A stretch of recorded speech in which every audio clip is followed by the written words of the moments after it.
The morning sky over New York City changed from blue to black in seconds. Massive ships appeared out of nowhere, blocking out the sun with their dark hulls. Each ship was the size of a city block, made of some kind of crystal that gleamed purple and green. There were hundreds of them hanging in the air like giant floating mountains. Captain Jake Morrison was flying his F-35 fighter jet on a routine patrol when his radio started screaming with emergency calls. He looked up through his cockpit window and saw the alien fleet. His hands shook on the controls. In 20 years of flying, he had never seen anything like this.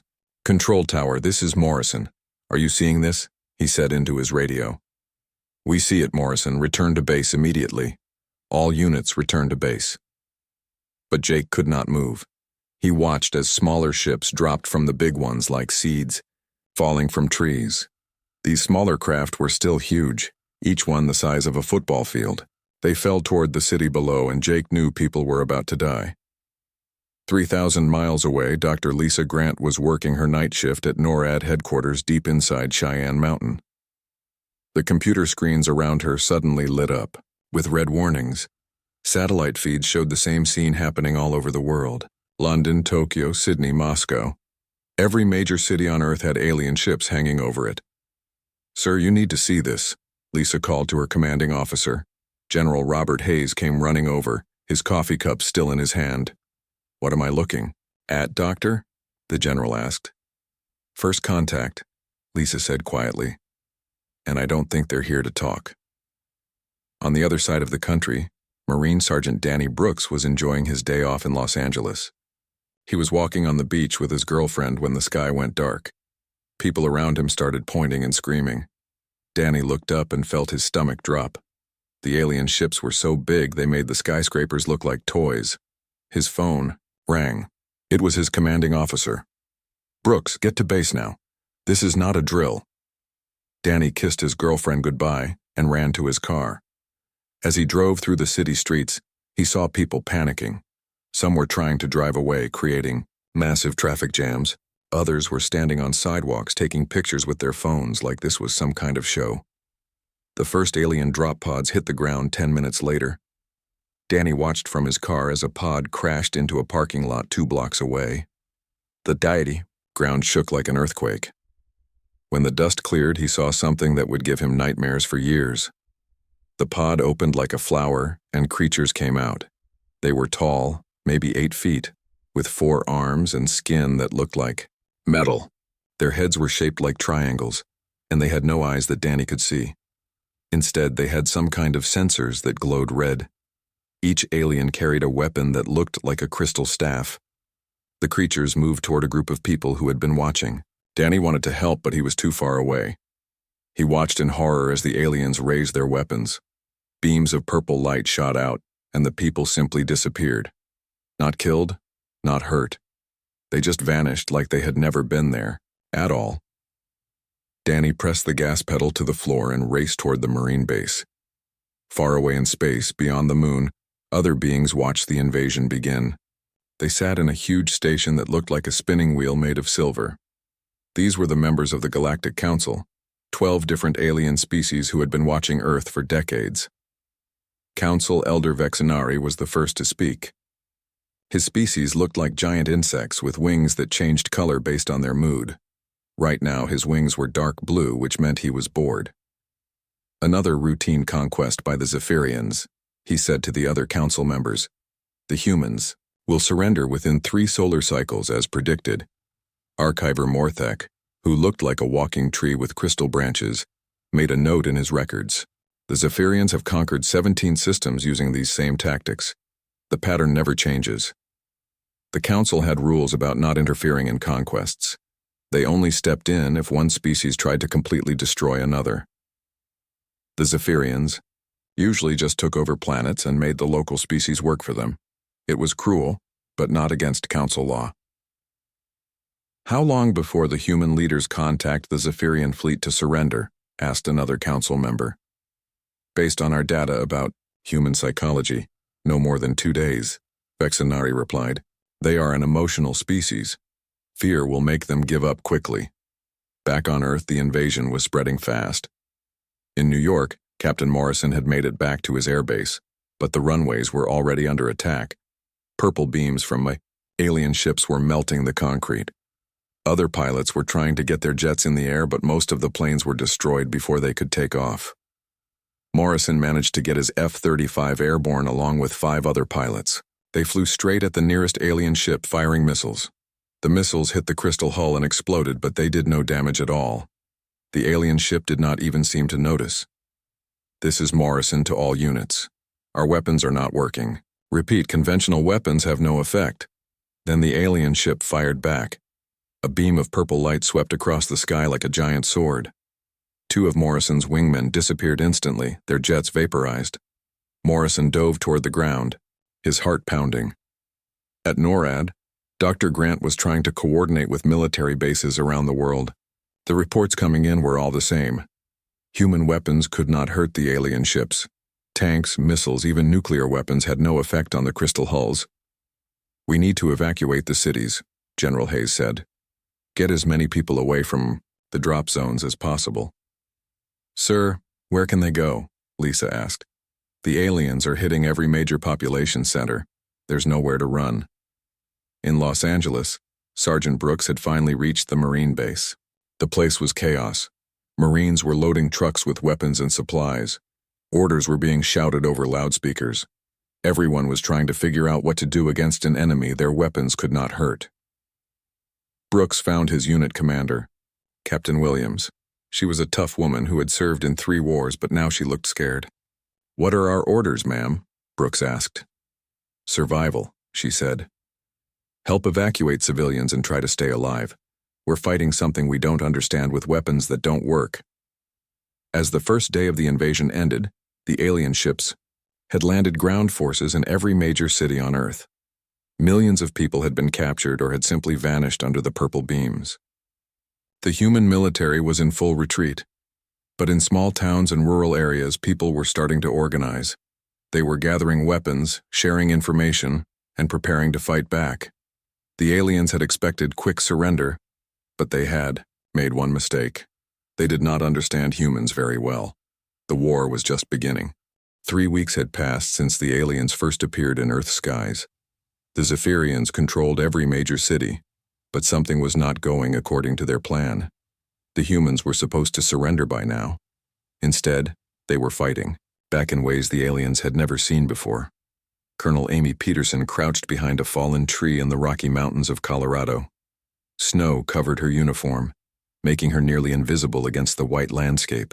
She watched through binoculars as a group of alien soldiers marched along the valley below. They moved in perfect formation, just like they had on every other world they conquered. That was their first mistake. Amy had been a military officer for 15 years. She knew how to fight enemies who followed rules and patterns. These aliens were powerful, but they were predictable. They always took the same routes, always moved in straight lines, always expected their enemies to fight them head-on. Amy's radio crackled softly. "Eagle 1, this is Wolfpack. We have eyes on the target." "Copy, Wolfpack. Wait for my signal." Amy had 30 soldiers hidden in the mountains around the valley. They had been watching the aliens for days, learning their patterns. The aliens sent patrols through this valley every morning at exactly the same time. They never changed their route or their timing. "All units, this is Eagle 1. Fire on my mark." Amy waited until the alien patrol was directly below her position. Then she pressed the detonator in her hand. Explosions erupted all along the valley floor. The humans had spent 2 days planting homemade bombs along the alien route. The creatures were caught completely by surprise. Purple energy beams shot wildly in all directions as the aliens tried to fight back, but they could not see their attackers.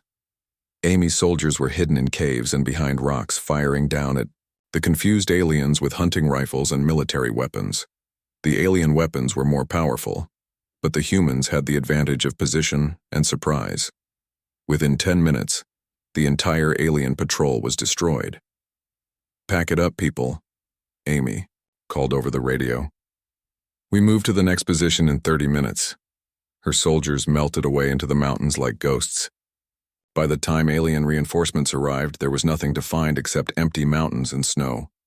On the other side of the country, in what used to be Detroit, Ryan Davis was working in his garage with a different kind of weapon. 3 alien fighter craft had crashed near his neighborhood during the first week of fighting. While most people ran away from the wreckage, Ryan ran toward it. Ryan had been fixing cars and motorcycles his whole life. He understood engines and electronics better than most engineers. When he looked at the alien technology, he saw similarities to human machines.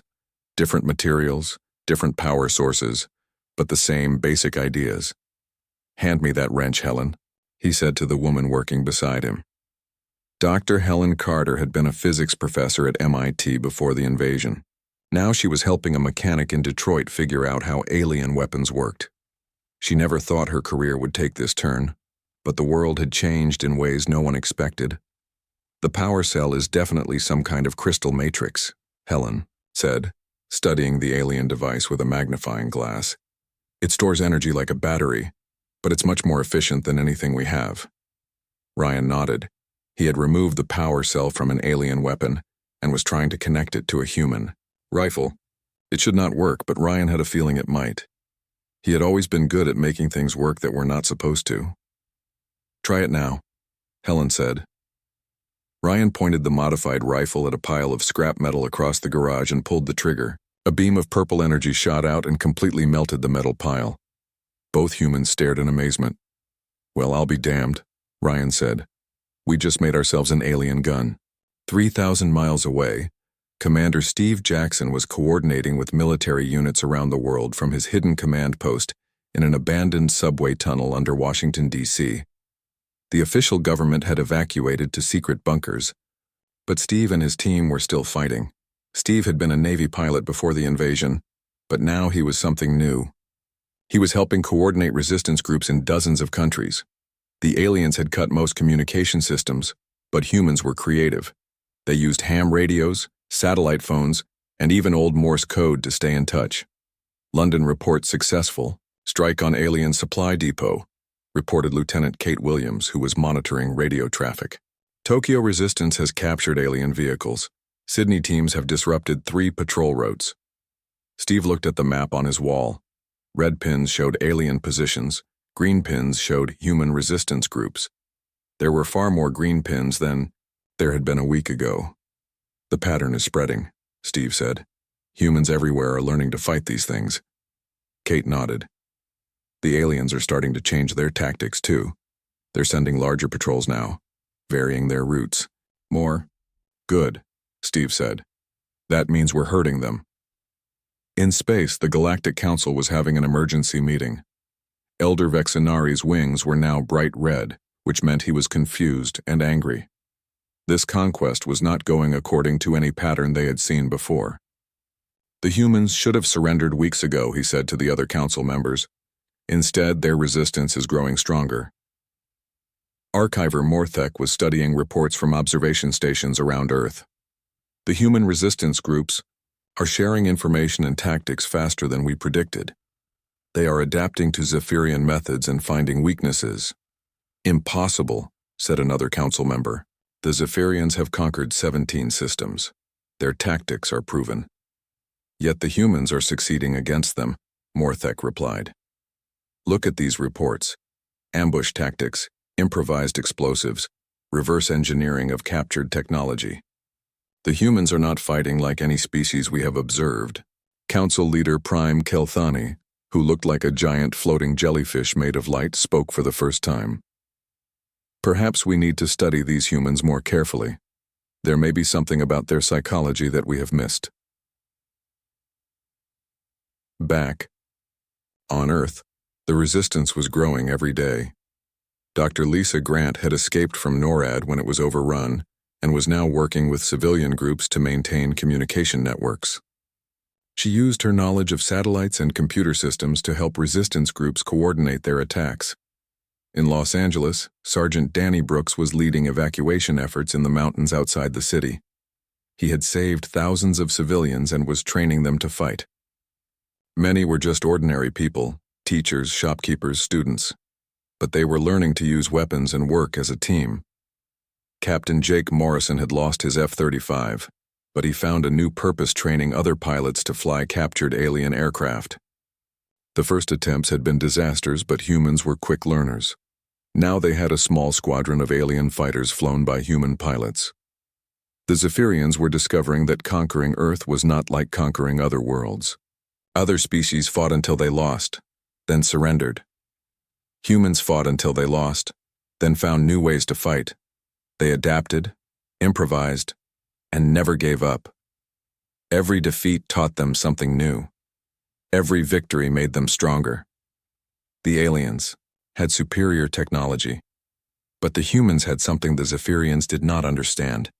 They had the will to keep fighting no matter what the odds.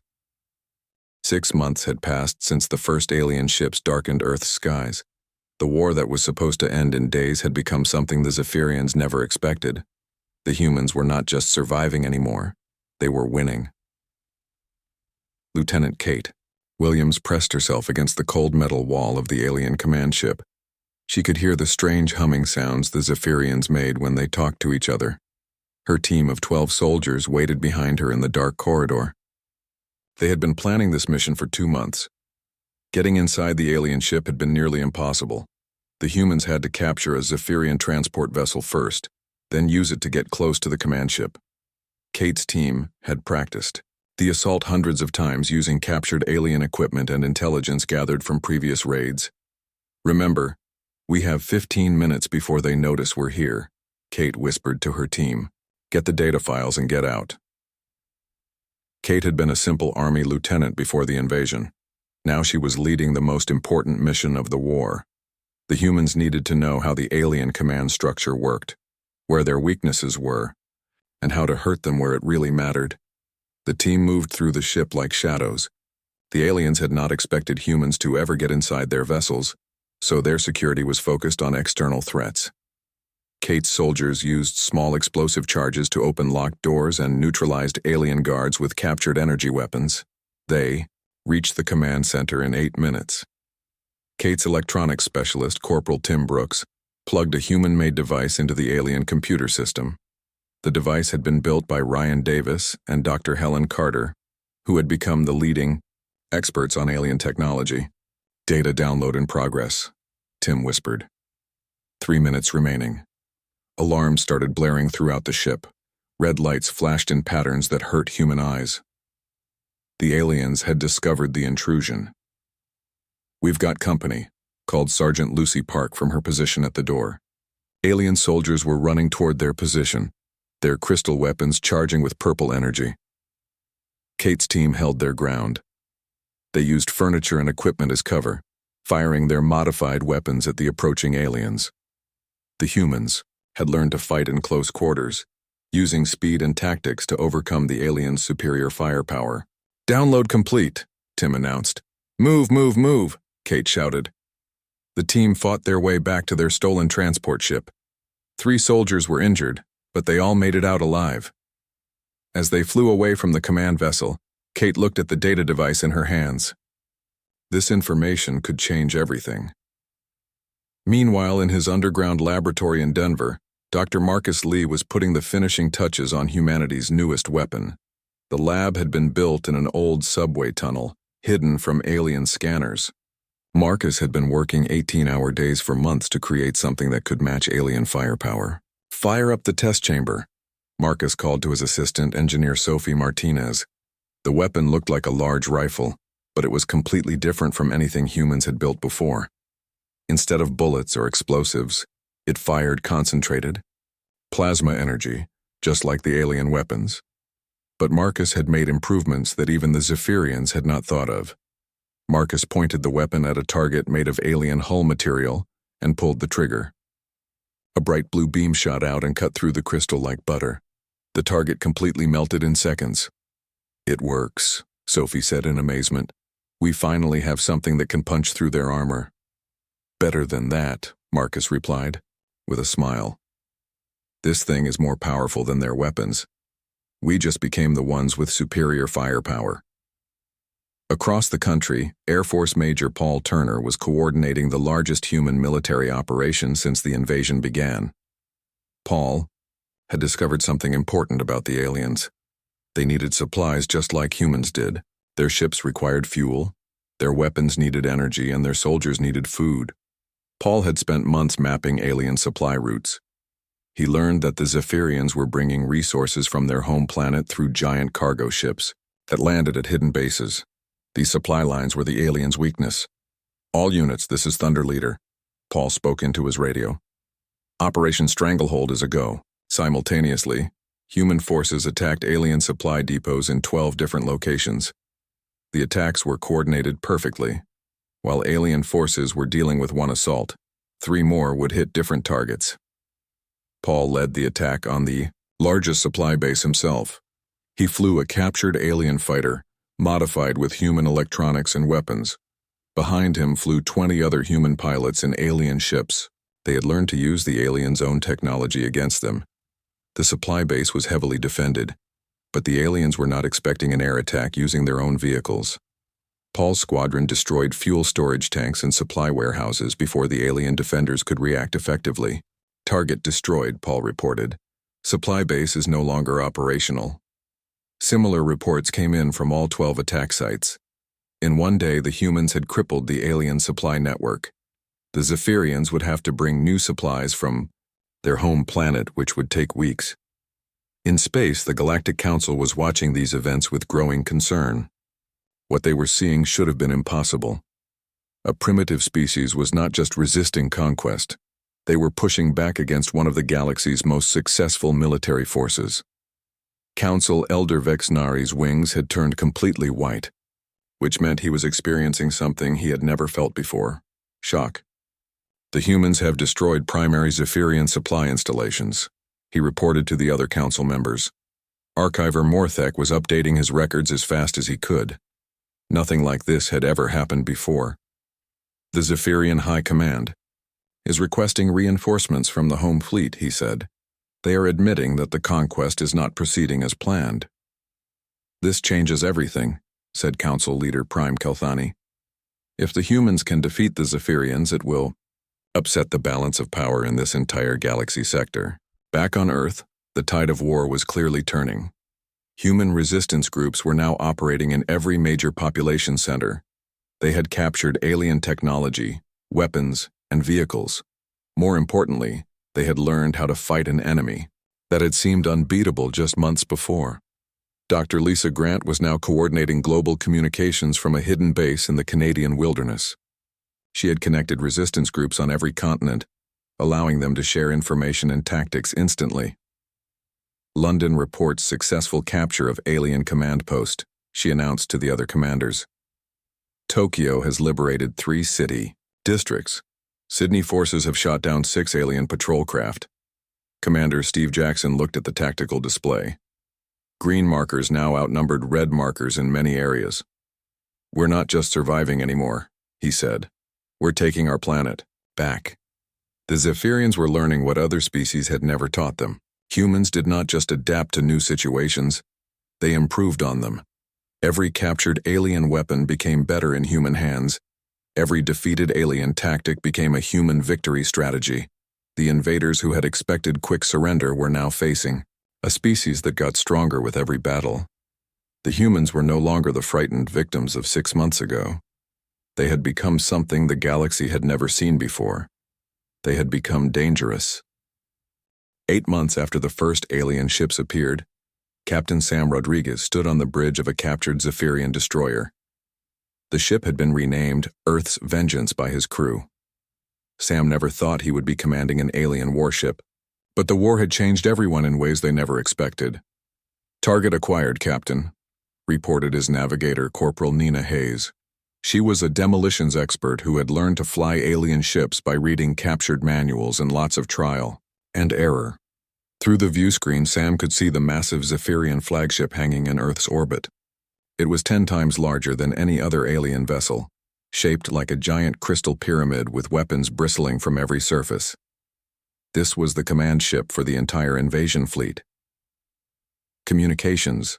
Open a channel to all human forces," Sam ordered. Sergeant Bobby Chen worked the alien communication systems with practiced ease.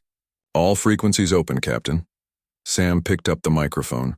Around the world, human resistance fighters listened to his voice on radios, captured alien communicators, and improvised broadcasting equipment.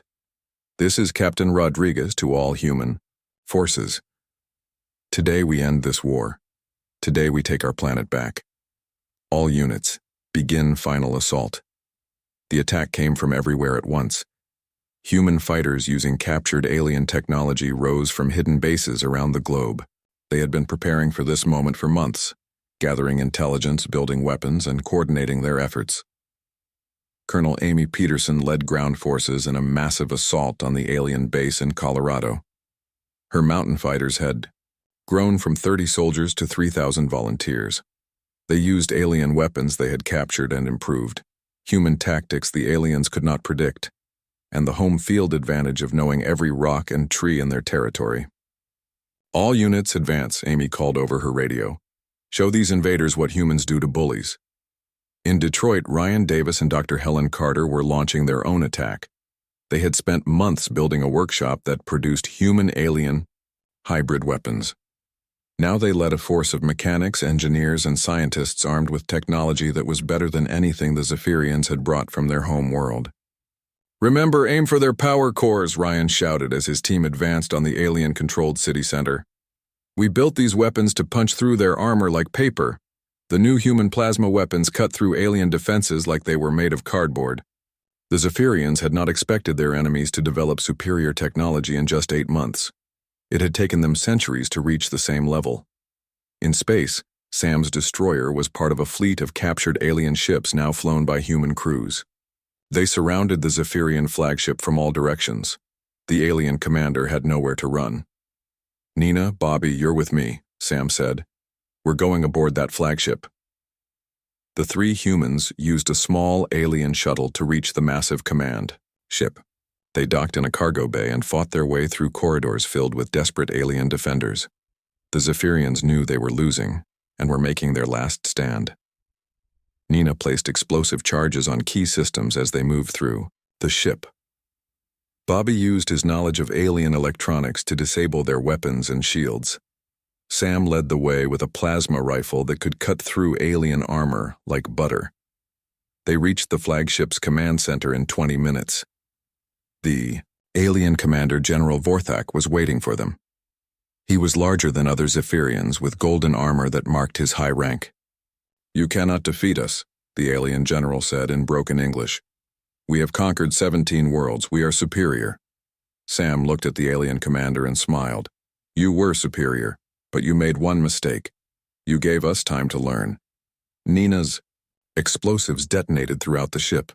The flagship shuddered and began to break apart. Sam, Nina, and Bobby fought their way back to their shuttle as the massive vessel died around them. They escaped just as the flagship exploded in a burst of purple and white light. The explosion could be seen from Earth's surface.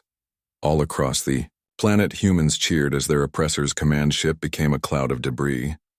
The remaining Zephyrian forces tried to retreat, but Admiral Betty Clark was waiting for them. She commanded a fleet of human and captured alien ships from her flagship, a modified Zephyrian cruiser. Betty had been a Navy admiral before the invasion, and she knew how to fight a space battle. "All ships, pursue and destroy," Betty ordered. "Do not let a single alien vessel escape." The human fleet chased the retreating Zephyrians past the moon and toward the outer planets. It was important that no alien ships returned to their homeworld with news of what had happened on Earth. The humans wanted their victory to be a complete surprise.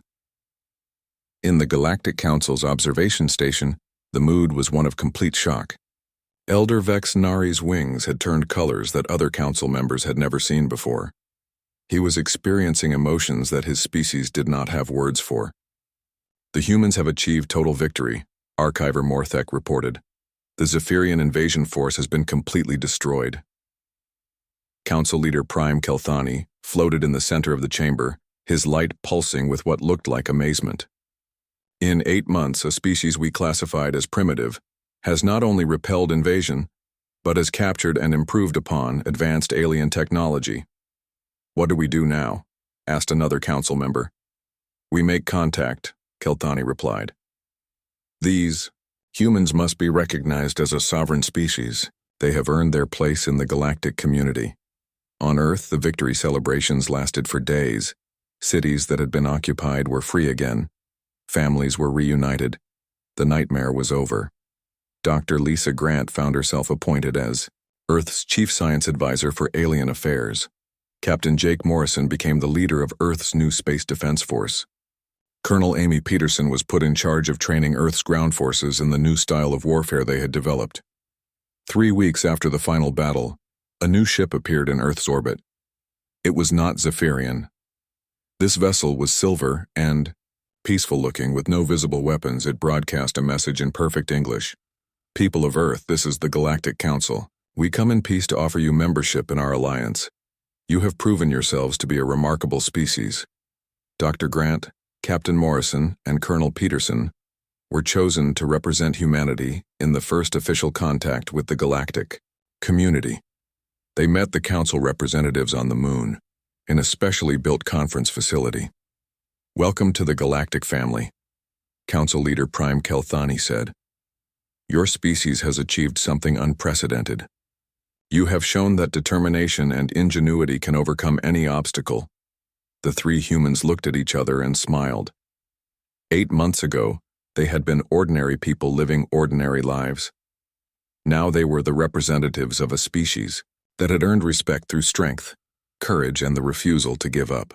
Thank you, Dr. Grant replied. We look forward to learning about our new neighbors, but we hope they're friendlier than the last ones. The council members made sounds that humans learned were laughter.